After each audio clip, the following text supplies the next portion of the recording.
This is the story of one of my favorite throwaway phrases I use when joking around with people. One day while I was working, I got a call for a vehicle accident. One vehicle had hit another vehicle at a stoplight, then tried to drive away. The second vehicle chased after the first one, and they both ended up getting pulled over down the road by a different department, who then called us. When I got to the scene and started talking to people, it became pretty obvious the first driver was drunk, which was confirmed further when he failed all of the field sobriety tests.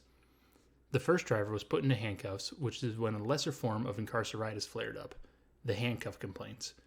He moaned and bellyached that the cuffs were too tight, and while handcuffs are not comfortable to wear, there's a technique for applying them to ensure that there is no loss of circulation. They may be uncomfortable or even hurt, but they won't do any damage when they are applied correctly. I put the first driver into my car, and the whole way to intake, he was complaining and moaning that the handcuffs were too tight and they weren't comfortable.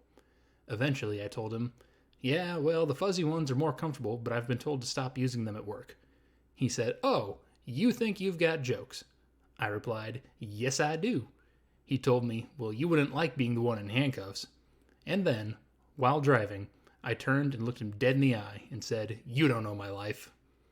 The stunned, awkward silence is something that I remember fondly to this day, and "you don't know my life" became one of my favorite things to say when joking around with people. The lesson here doesn't have anything to do with funny phrases or handcuffs. It's just don't drink and drive. Don't do it.